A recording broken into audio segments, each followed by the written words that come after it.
Could you enlighten us as to what advice Mr. Garrison has given you, and are you concerned that while you testify publicly to our committee that the department doesn't embrace critical race theory, you have hired someone who is precisely a critical race theorist? This is the first I've ever heard Mr. Garrison be described as a critical race theorist, so this is new.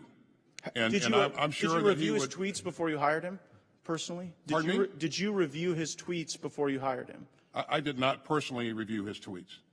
I would just ask that maybe that be helpful. Is there anything you can share in just these final seconds regarding any advice he's given you? Let me just share one other thing that you brought up, Congressman, about the input that comes to me. You know, I trust my leadership from top to bottom that they will give me fair and balanced and unvarnished input. And for you to say that people are telling me what I want to hear, I get it, but I'm smart enough to know that does happen. Yeah. You know, maybe they're telling you what you want to hear. Well, I don't know that they even know what I want to hear. Time has expired. Ms. Houlihan is recognized for 5 minutes. Thank you, Mr. Chair, and thank you, gentlemen, for joining us today. I know my time is very precious, but I would like to yield some of my time to General Milley because I know that he had some comments that he wanted to make when Representative Gaetz was talking, as well as Mr. Waltz, about a similar subject of the stand down and race theory.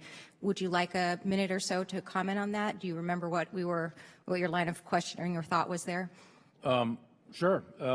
First of all, on the issue of critical race theory, et cetera, I'll obviously have to get much smarter on whatever the theory is.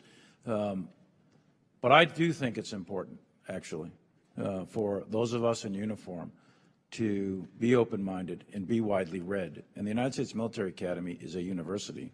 And it is important that we train and we understand. And I want to understand white rage, and I'm white, and I want to understand it. So what is it that caused thousands of people to assault this building and try to overturn the Constitution of the United States of America? What caused that? I want to find that out. I want to maintain an open mind here, and I do want to analyze it. It's important that we understand that because our soldiers, sailors, airmen, Marines, and Guardians, they come from the American people. So it is important that the leaders, now and in the future, do understand it.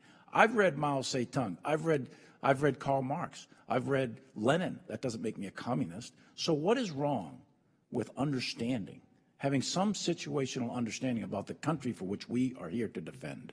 And I personally find it offensive that we are accusing the United States military, our general officers, our commissioned, non-commissioned officers, of being, quote, woke or something else because we're studying some theories that are out there. That was started at Harvard Law School years ago, and it proposed that there were laws in the United States, antebellum laws prior to the Civil War, that led to a power differential with African Americans that were 3/4 of a human being when this country was formed. And then we had a Civil War and Emancipation Proclamation to change it. And we brought it up to the Civil Rights Act in 1964. It took another 100 years to change that.